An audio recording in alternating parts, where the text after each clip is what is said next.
Hi everyone! So yeah, my name is Jeric. So this is my third video since bumalik tayo sa TikTok. And today we're gonna tackle about my experience when applying for a US visa. So if you don't know, if you've been following me on my TikTok, I was a flight attendant for Qatar Airways. So lumilipad ako sa kanila. And I was given a chance after flying for only 1 to 2 months to apply for a US visa. So basically, ini-expect ko talaga na mahirap yung US visa application kasi 'di ba here in the Philippines we've been hearing a lot of stories na na-denied sila, minsan 2 beses silang na-denied, provided naman lahat, may title na lupa, may pera naman, etc. Pero sa case ko, nung nag-apply ako for a US visa sa US, sa Qatar, so sa Doha, Qatar, provided naman ng company yung documents na kailangan namin ipasa aside doon sa picture. So, pinrent ko lang yon, nagpa-photocopy din ako just in case na kailangan. Meron din akong 2x2 or passport size picture na white yung background. Yun lang inasikaso ko nung time na yun.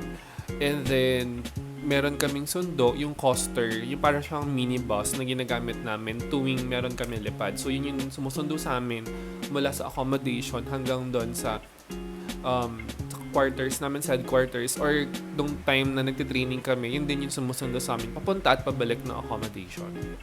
So, alam nyo naman, mahigpit kay QR, kay Qatar, mahigpit. So, hindi talaga kami pwede gumamit ng phone. I'm not sure kung ngayon ay medyo relax na yung ganong rule because I've been hearing a lot of new updates from my friends or mga kilala ko na nasa Qatar pa rin. So, ayun. Basically, nandun na kami sa embassy. Medyo mahigpit pa din naman. Like yung security, they have to check your belongings, note taking of pictures. So, bawal mag-take ng pictures, ng video. Syempre, embassy yun.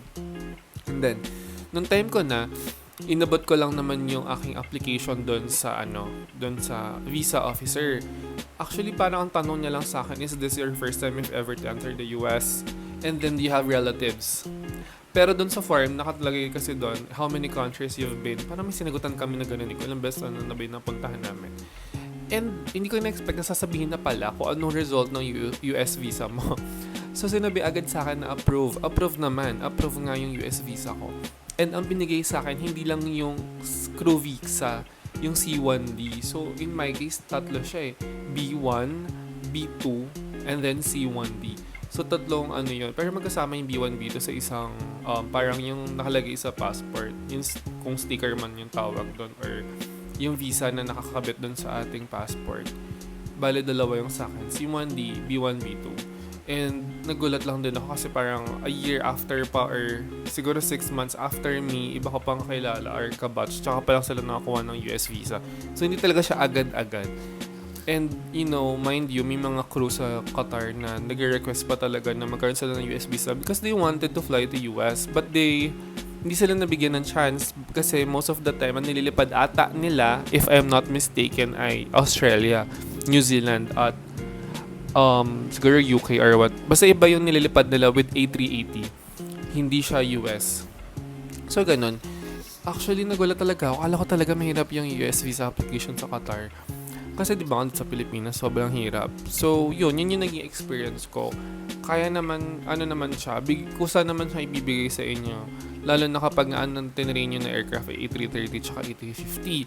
So, kapag lumipad na kayo, let's say nasa Qatar na kayo, and then let's say 1 to 2 months or 3 months, nagkaroon kayo ng email na for US ganyan, visa application, yun, isa na din yung sign na ang ililipad yung aircraft ay A330 and A350. Diba? Yun, napaka-short lang ng ating YouTube video today about siya dun sa aking US visa application. And then, yung next video nito na gagawin natin is about the ETA for Canada. So, paano ba at gaano kabilis ako na-approve for electronic travel authorization sa aking gamit itong US visa. So, ayun lang guys. I hope you like this video kahit short lang siya and very serious. And please follow me here on YouTube. And also, if you have the chance to check my TikTok, you can follow also me on my TikTok account. If you have questions, you can comment down below. And also, if you have, like, let's say, personal comments, you can message me on my Instagram. So, ayun lang. Bye!